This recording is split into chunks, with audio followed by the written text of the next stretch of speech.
সকালে এই যে হনুমান তার বাচ্চাটাকে নিয়ে বসছে, দেখো। কিরে,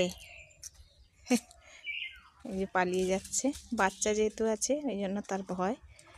হ্যালো বন্ধুরা, কেমন আছো সবাই? আশা করি সবাই ভালো আছো। এই নতুন একটা ভিডিও নিয়ে চলে এলাম। সকালে এই যে পুজো সেরে নিয়েছি, আমার বাড়ির ঠাকুর এটা ঘরে, আর শিবধাম বাবাকেও করেছি।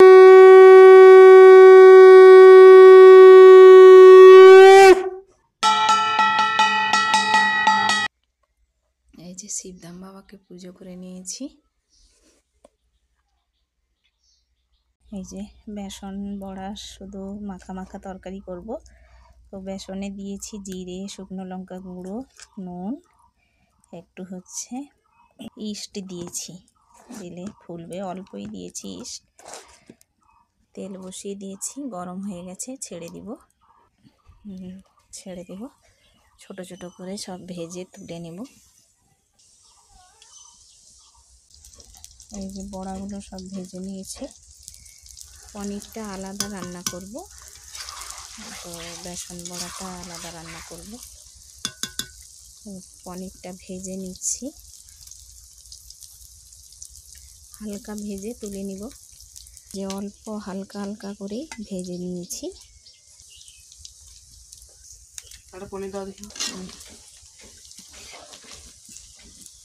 এই যে বেসনের বড়া তৈরি করেছি, ছেলে বলছিল আলু দিতে না, একটু আলু দিয়ে দিচ্ছি। একটু আলু দাও অল্প করে, নুন হলুদ দিয়ে ভেজে নেব।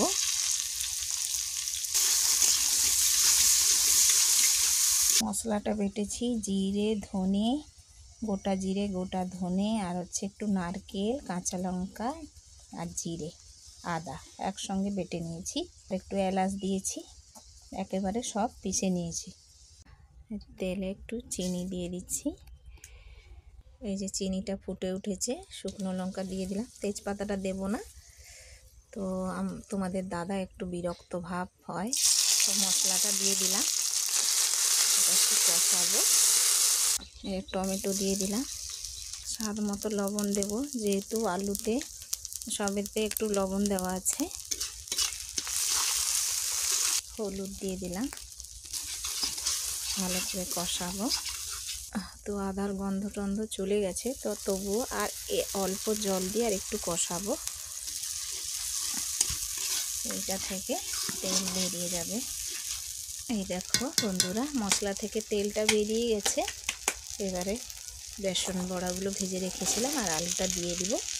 এটাকে ভালো করে মিক্স করে একটু সামান্যক্ষণ নেড়ে তো জল দিয়ে দেব। এবারে জল দিয়ে দেব, সিদ্ধ হতে যতটুকু লাগে অল্পই জল লাগবে, যেহেতু সব ভেজে নিয়েছি তো বেশি আর জল লাগবে না। এই যে পনিরের তরকারিটা করব, তেল দিয়ে দিচ্ছি। এই যে সয়াবিন বলছি, বেসন বড়া আলুর তরকারি রেডি একদম। এই যে তেলটা গরম হয়ে গেছে, টমেটো, কাঁচা লঙ্কা, এলাচ আর আদা বাটা দিয়ে দিলাম, এটাকে কষাবো। এতে সামান্য হলুদ আর লবণ দিয়ে দিয়েছি একদম, তো এটা হালকা মিষ্টি মিষ্টি হবে, তাই জন্য বেশি লবণ লাগবে না। তো কাজু বাদামটা বেটে রেখেছিলাম, তো দিয়ে দিলাম। এটা সামান্য জল দিয়ে গুলে দিয়ে দিব, লেগে আছে। ওটাকে কষাচ্ছি, কষানোর পরে পনিরটা দিয়ে দিব। আমার এটা কষানো হয়ে গেছে, পনিরগুলো দিয়ে দিব। পনিরগুলো দিয়ে দিচ্ছি, সামান্য এটাকে নেড়ে নিই। এতে আলু দিইনি, শুধু পনিরের করছি। তো এবারে এই যে আমুল দুধটা করেছিলাম, এইটাকে দিয়ে দিচ্ছি। ফুটলে এটাকে তুলে নেব। আমার পনির রেডি। তো এলাচও দিয়ে দিয়েছি, সুন্দর গন্ধ উঠেছে, কিন্তু ঘি দেব না, খাবে না, তো এই জন্য ঘিটা দেব না। ঘি দিলে খায় অবশ্য, কিন্তু অল্প স্বল্প দেয় যেতে পারে, কিন্তু দেব না আমি। এটা ফুটলেই রেডি। এই যে আমার ছেলের জোর খিদে পেয়েছে, তো বসে গেছে। অবশ্য দুপুরের খাবার, আজকেও সোমবার করেছে শিবধাম বাবা, এই জন্য রুটি, এই যে নিরামিষ তরকারি করছি। অবশ্য একটা মিস করে গেছি, সামান্য একটু নারকেল বাটা দিয়েছি।